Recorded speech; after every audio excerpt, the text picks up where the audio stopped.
నమస్తే, welcome to star truck. ప్రస్తుతం అంత పట్టుకున్నారు neuro psychological therapist, astrologer and numerologist Madhavi గారు ఉన్నారు. ఆగస్ట్ నెలలో ద్వాదశ రాశుల వారందరికీ కూడా ఈ విధంగా ఉండిపోతుంది. మేడం అడిగి తెలుసుకుందాం. నమస్తే మేడం. నమస్తే రమ్మ.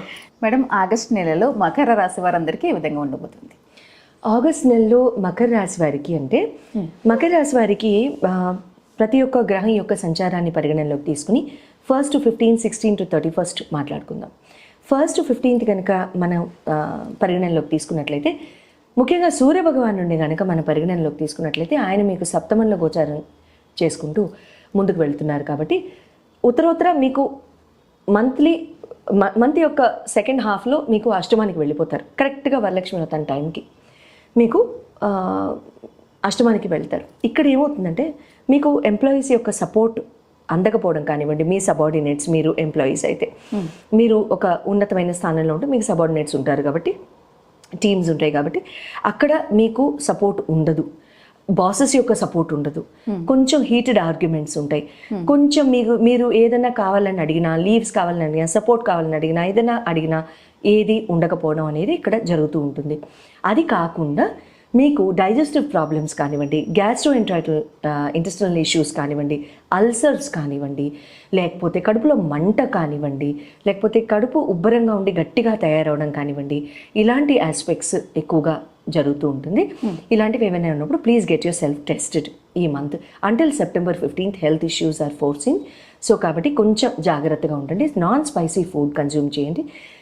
మగవాళ్ళు కానివ్వండి, ఇంకెవరైనా ఆడవాళ్ళు కానివ్వండి, ఎవరైనా సరే తామసిక ఆహారం నుంచి కానివ్వండి, హ్యాబిట్స్ ఏమైనా ఉంటే డ్రింక్స్ తీసుకోవడం కానివ్వండి, ఏదైనా హ్యాబిట్స్ ఉంటే మాత్రం దయించి September 15th వరకు మాత్రం ఖచ్చితంగా ఒక నియమబద్ధంగా ప్రిన్సిపల్గా పెట్టేసుకోండి. అప్పటి వరకు కనుక డిసిప్లిన్డ్గా ఉన్నట్లయితే ఆటోమేటిక్గా తర్వాత మానేయడానికి ఆస్కారం ఉంటుందేమో. సంతోషం. అప్పుడు ఇంకా ముందు రాబోయే టైం పీరియడ్స్లో కూడా మీకు ఇంకా హెల్త్ బాగుంటే ఇంకా బ్యూటిఫుల్ కదా. సో ఇంకా మీకు ప్రాబ్లమ్స్ అనేవి ఏమి ఉండవు. సో చాలా చక్కగా ఈజీగా మీరు పేవ్ అవుట్ అయిపోయి మీరు ముందుకు వెళ్ళడం అనేది జరుగుతుంది. ప్రాబ్లం లేదు. సో దీనికి మీరు ఏం చేయండి అంటే, మకర రాశి వాళ్ళు ఆదిత్య హృదయం ఎక్కువగా చదువుతూ ఉండండి. సూర్య భగవానుడిది స్తోత్రము August 15th వరకు. ఉదయం త్వరగా లేవని వాళ్ళు ఎవరైనా ఉంటే మాత్రం ఖచ్చితంగా మార్నింగ్ 5 to 5:30 అయినా సరే మ్యాక్సిమం ఆ రేంజ్లో అయినా లెగిసిపోయి మీ యాక్టివ్ లైఫ్ స్టైల్లోకి రావడానికి చేసుకోండి. అప్పటి వరకు కూడా జనరల్గా ఆ టైంలో లేచిపోయి మీ పనులు మీరు చేసుకుంటారు అనుకుంటే ఓకే, నో ప్రాబ్లం. సూర్యభగవానుడు ఆదిత్య హృదయం రోజు మార్నింగ్ టైం చదువుకుంటూ ఉండండి, ఇబ్బంది ఏం లేదు. వీలున్నప్పుడల్లా ఈశ్వరాలయ దర్శనాలు చేసుకుంటూ ఉండండి, ఈశ్వరుని దర్శనం చేసుకోండి. చాలా చాలా బాగుంటుంది, ఇబ్బంది లేదు. బివేర్ ఆఫ్ హెడేక్స్, నరాల నొప్పి, తర్వాత రైట్ ఐ ట్విచ్ అవ్వడం కానివ్వండి, రైట్ ఐ ప్రాబ్లమ్స్ రావడం కానివ్వండి, ఇవి జరుగుతూ ఉంటాయి. కన్ను అదడం కానివ్వండి, ఇలాంటి ప్రాబ్లమ్స్ రావడానికి అవకాశం ఉంటుంది. కంటి చూపు బాగుండలేదు, ఐసైట్ ప్రాబ్లమ్స్ తలెత్తి చూపడం కానివ్వండి, ఈ టైంలో రావడానికి అవకాశాలు ఎక్కువగా ఉంటూ ఉంటాయి.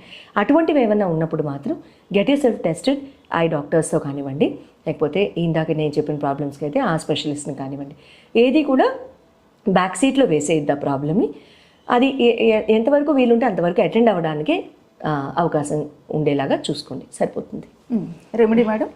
రెమెడీ వచ్చేసి ఆదిత్య హృదయం చదువుకోవడమా, ఈశ్వరాలయం దర్శనం చేసుకోవడము వీలున్నన్ని సార్లు చేసుకోండి. చాలా చక్కగా ప్రశాంతంగా ఉండడానికి ప్రయత్నించండి. ఈ ఇద్దరు దేవతామూర్తుల్ని చక్కగా పూజించుకుంటూ ఉంటే మంచి జరుగుతూ ఉంటుంది. ఓకే.